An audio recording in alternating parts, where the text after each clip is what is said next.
Hi, in this video I'll be showing you these. It's the Panasonic NNE27 and the NNE28 microwaves. And what I want to do today is to show you around the microwaves, some of the features and benefits that it offers. Would appreciate it if you subscribe to my YouTube channel, just give us a quick thumbs up please. Now the model numbers tend to vary a little bit. So first of all we've got the NNE28JMM, the NNE27JWM, and then the NNE28JBM. So they tend to vary a little bit, but the only difference between the three is the colours. So clearly we've got silver, white and black. For the purpose of the video I'll be showing you, I suppose I'll be concentrating on the white one, but apart from the colour change then pretty much the features are the same between the three. First of all, dimensions of the microwave. Will it fit in the space that you've got? Let's have a look.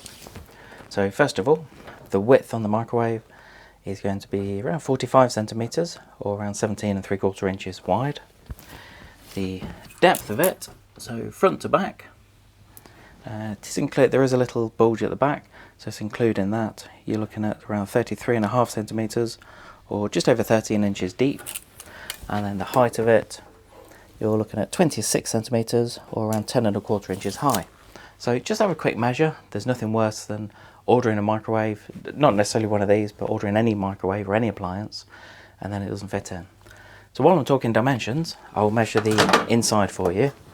I think this is quite important because a lot of people, if you're going to say reheat dinners, then what you want to do is you want to make sure that your dinner plate will fit in, or things like a casserole dish or jugs. So all I'm going to do is just measure the inside for you. So the width of it, you're looking around 27.5 centimetres or around 10 3/4 inches wide. The height of it, so I'm measuring it from the glass turntable because that's clearly where it's going to sit. You're looking around 16 centimetres high or just under 6.5 inches. And the overall depth, so going to the back, really you're looking at say 27 centimetres deep or that's around 10.5 inches. So I've just got it plugged in now. As you can see, you've got a row of 4 8s on here. What that's waiting to do is that's just waiting for us to set the clock on the microwave. It really depends, I suppose, whether you leave it switched on or whether you unplug the microwave. What do you do? So do you either leave the microwave plugged in and set the clock, or would you just switch it off after you finish using it? I'd just be interested to know. Just let me know in the comments below. All you need to do to set the clock is really easy. Is just press this button twice, so it's the timer clock, and then what you've got is you've got the hours, the tens of minutes, and then the minutes at the bottom here, just using these three options. So I'm just going to set this. So at the moment it is, just have a quick look, so it's 7:31. It's quite early in the morning here. I always try and record my videos quite early, just before we open the showroom. So 7:30, oh, I've just skipped past it. 31, there we go. And once you've got the right time, just press the button and that's it. Then the clock will stay on the display there. When it comes to using the microwave, it couldn't be easier. If you just want to keep it on the maximum 800 watts, which this microwave is, then you can just select one of the times. So if you wanted something to be in for say 2 minutes 30 seconds, then you press that twice, that button 3 times, 2 minutes 30, then press start. You do have the option to change the power setting on the microwave. So if you wanted to change it, then first of all press the microwave power. So high will always be at the maximum 800 watts. If you press it again, that goes to the defrost option, which reduces it down to 270 watts. Then if you press it again, then it goes on to the medium setting, which is 700 watts. And if you press it again, it goes on to the low setting at 520 watts.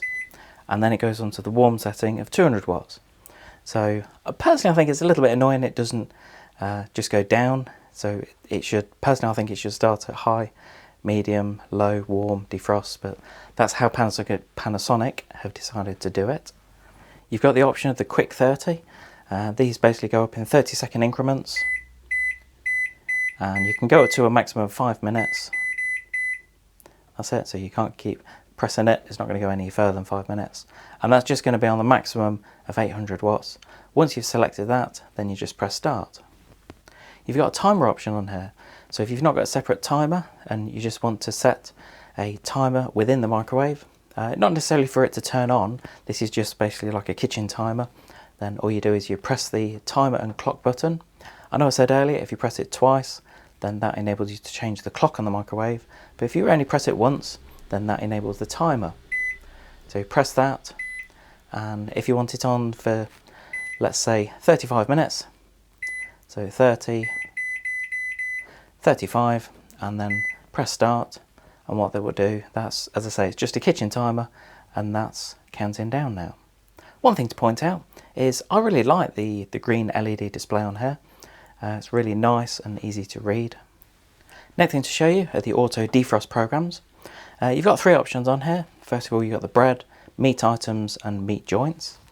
I'll just show you on the bread one for now. All you need to do is press the button, and what it will do is it will first of all indicate this has gone into the auto setting, and it will indicate the weight of the product, so weight of the bread. And on this one, so for the bread, this will vary between 100 and 600 grams. So if you keep pressing the button, say if it's 250 grams, and then once you've selected that, then all you need to do is just press start, and it will show the time remaining on the front display. Now clearly when it comes to meat items, you do need to be really careful just to make sure that they are fully defrosted. So I'd always recommend, once you have defrosted it using this option, then just make sure that it is fully defrosted before you start cooking it. The next option on here is the auto reheat, and let's just cancel that one. So again, you've got different options on here: curry, Chinese and pasta. Let's select the Chinese.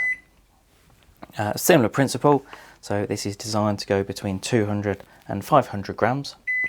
So if we were to select, say, 350, you just press it and it goes up in 10 gram increments, and then once you've selected that, then you just press start and that will auto reheat. The main advantage of these kind of programs is that if you're not too sure how long to warm something up for, then it can be a really good option. Also, it doesn't always use the full power.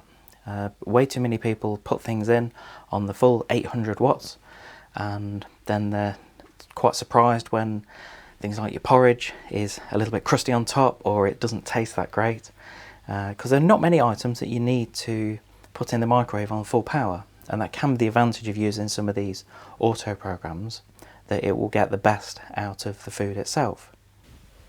Then the last option on here is the auto cook program. I suppose you've got my favourite, jacket potatoes, then you've got fresh vegetables, and then fresh fish. At home, I must admit I do love a jacket potato, so what I normally do is just press that, and again, that on the jacket potato option, that goes between 200 and 1000 grams. So if you have got a real big mama of a potato, then at 1000 grams, then what you need to do is you need to keep pressing that. I'm not going to do it because it will take a while to get up to 1000 grams, but once you've selected that, then again just press start and it will bring up the time remaining on the display. What I will do is I will just show you. I'm not going to keep it going because clearly I've not got anything in it. So that's saying at just over 200 grams, that would take around 6 minutes. Now if you follow me on YouTube for a while, you know I'm not a huge fan of instructions, but I did have a quick look in the instructions today, and I must say it's got something quite useful in here. It's got the different charts. So you've got, first of all, a defrosting chart, and on the next page you've got reheating charts. So it just gives you a good idea as to how long things will take to reheat or cook. So you've got cooking charts as well. So when you do get the microwave, I'd recommend just having a quick read through the instructions, have a look at some of the charts, because it might give you some useful information. One thing I haven't done is to give you a demonstration of the microwave. What I do is I normally have a cup of coffee on the go in the morning. Because of the time it's taken to do this one, then the coffee has gone a little bit cold, so it could do with warming up. And what a better opportunity to do it. So just pop that in the middle there. I'd say shouldn't need longer than, say, 30 seconds. Just give it a quick boost. So while that's doing, all I would normally say is I hope you enjoyed this quick video on the Panasonic NNE27 or NNE28 microwaves.